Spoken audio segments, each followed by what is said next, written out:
مخلص، مخلصین لہ الدین. تو اللہ تعالیٰ کا تعلق بھی اس کے ساتھ ریسیپروکیٹ کرتا ہے. اللہ تعالیٰ انا عند ظن عبدی بی، حضور یہ اللہ کا قول ہے حدیث قدسی میں کہ میرا بندہ میرے بارے میں جو کچھ گمان کرتا ہے میں وہی سلوک اس کے ساتھ کرتا ہوں. اللہ تعالیٰ بھی مخلص ہے.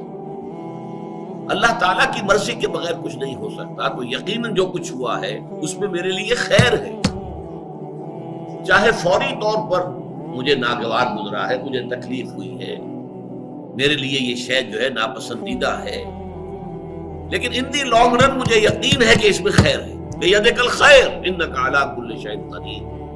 اے اللہ تیرے ہاتھ میں خیر ہی خیر ہے، تو ہر چیز پر قادر. اچھا جو ہوگا وہ بھی اذن رب کے بغیر نہیں ہوگا. یہی تصور اس کے بارے میں ہونا ضروری ہے. اسی کا نتیجہ یہ نکلتا ہے جس کو قرآن مجید بار بار کہتا ہے، بار بار کہتا ہے، بار بار کہتا ہے، لا خوف علیہم ولا هم یحزنون. کیا مطلب اس کا؟ نہ ان پر کوئی خوف ہے نہ حزن سے دو چار ہوتے ہیں. عام طور پر یہ سمجھا جاتا ہے کہ یہ آخرت میں ہوگا.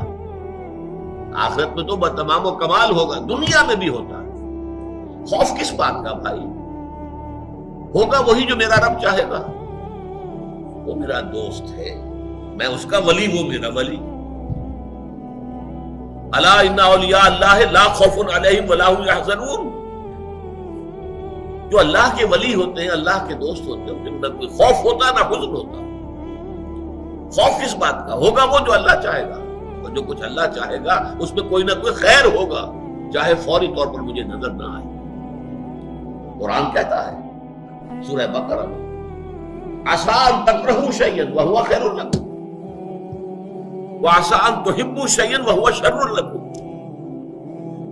عین ممکن ہے کہ تم کسی چیز کو ناپسند کرو درا حالانکہ اسی میں تمہارے لیے خیر ہو، اور عین ممکن ہے کہ تم کسی چیز کو پسند کرو درا حالانکہ اس میں تمہارے لیے شر ہو. اللہ یعلم وانتم لا تعلمون. اللہ جانتا ہے، تم نہیں جانتے. تم افعال و اعمال و احوال و واقعات کے ظاہر کو دیکھتے ہو، اس سے متاثر ہو جاتے ہو. اس کے پردے میں کیا مشیت اذنی ہے، کیا ارادہ خداوندی ہے، اس کے پشت پر کیا چیز ہے جو اللہ تعالیٰ کو مطلوب ہے، یہ ہمیں نظر نہیں آتی.